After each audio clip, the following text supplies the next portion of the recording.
Now 180 liters per day is produced, so urine release is 1.5 liters. 99% of it is reabsorbed. This is reabsorption.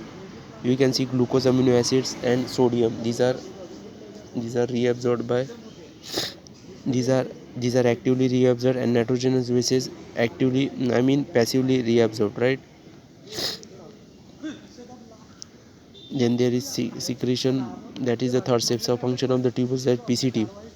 So PCT is lined by simple cuboidal brush border epithelium that increases the surface area, and nearly all of the essential nutrients and 70 to 80% of the electrolytes and water are reabsorbed by this segment. So endless loop. Reabsorption is minimum in its ascending limb, means first downward, that is descending, and when it goes to the up, this is the ascending limb. So minimum reabsorption is there. Now the descending limb of loop of Henle is permeable to water but almost impermeable to water. So this concentrates the filter as it moves down, that is 300 to 1200 milliliter osmolarity, and the ascending limb is impermeable to water but allows transport of electrolytes actively or passively. So therefore, as a concentrated filtrate pass upward, it gets diluted because it is impermeable to water due to the passage of electrolytes to the medullary fluid. Now DCT, that is distal convoluted tubule. So conditional reabsorption of Na plus and water takes place in this segment. Okay, so you can see PCT, then Henry's loop, and then DCT and collecting duct. As you can see, bicarbonate is reabsorbed, NaCl is reabsorbed, water is reabsorbed, nutrients is reabsorbed. Now hydrogen and ammonia is reabsorbed, no, secretion, okay, tubular secretion into the tubules, like so Na plus and NH3 is secreted into the tubules, right? Then distal convoluted tubule, potassium and hydrogen, and in here, like, and in here, in collecting dung as well, hydrogen and potassium, right? Hydrogen and potassium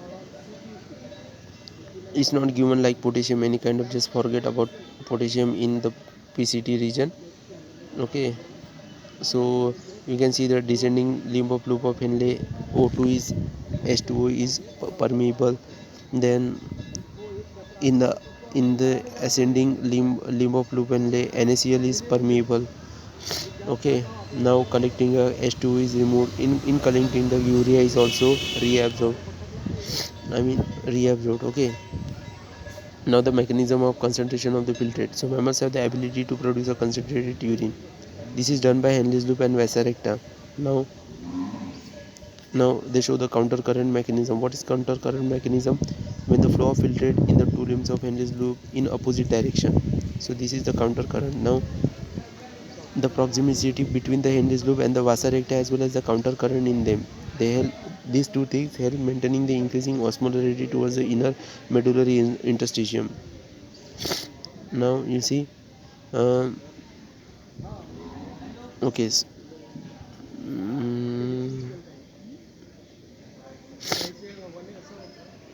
the above described transport of substance facilitated by the special, okay, small amount of urea enter the thin segment of the ascending limb of loop of Henle, which is transported back to the intestine by collecting duct.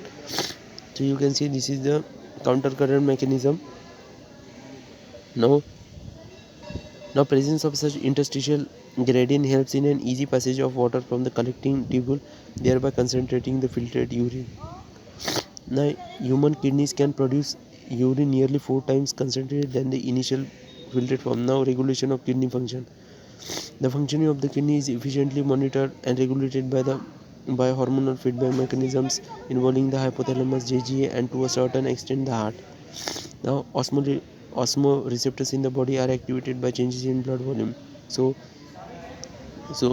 an excessive loss of fluid from the body can activate these receptors, that is osmoreceptors, which stimulate the thalamus to release the ADH, that is anti-diuretic hormone, or vasopressin from the neurohypophysis. Now ADH facilitates water reabsorption from later parts of the tubule, thereby preventing diabetes. So an increase in body fluid volume can switch off the osmoreceptors and suppress the ADH released to complete the feedback. Now ADH can also affect the kidney functions by its constitutory effects on blood vessels. So this causes an increase in blood pressure.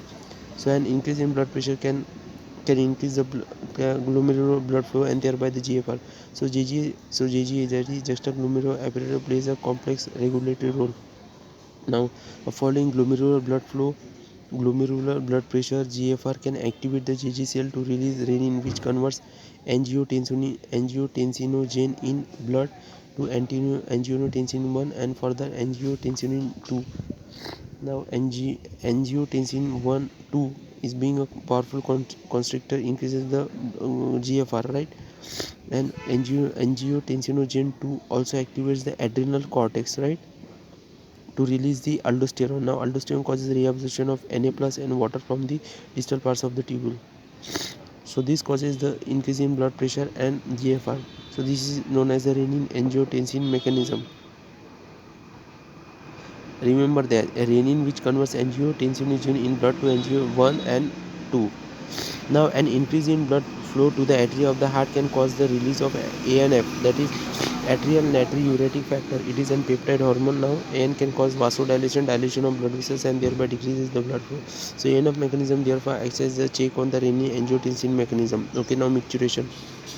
So micturition, it is stored till a voluntary signal is given by the CNS, that is central nervous system. Now this signal is initiated by the stretching of the urinary bladder as it gets filled with the urine. In response, the stretched receptors on the walls of the bladder send signals to the CNS. Now the CNS passes on motor messages to initiate the contraction of the smooth muscles of the bladder and simultaneous.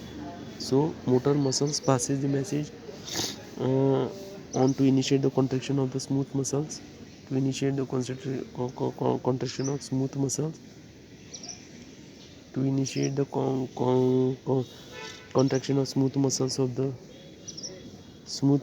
the bladder and simultaneous relaxation of the urethral sphincter, causing the release of the urine. So this process is micturition. The neural reflex causing it is micturition reflex. Okay, now adult women increase on an average 1 to 1.5 liters of urine per day.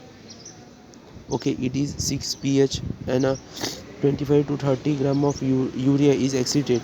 Okay, now so there is some analysis that malfunction of kidney. Examples are presence of glucose, that is glycosuria, ketone bodies, ketonuria in urine are indicative of diabetes mellitus. Now role of other organs in excretion, that is other than kidneys, lungs, liver, skin help in elimination of excretory waste. So our lung removes CO2 approximately 200 ml per minute, also significant quantities of water. And then sebaceous gland, that is substance like sterols, hydrocarbons and waxes through sebum, right? And then sebaceous gland, then a sweat gland produced by the sweat glands is a watery fluid containing NaCl, small amount of urea, lactic acid. Okay, now disorders in the excretory system.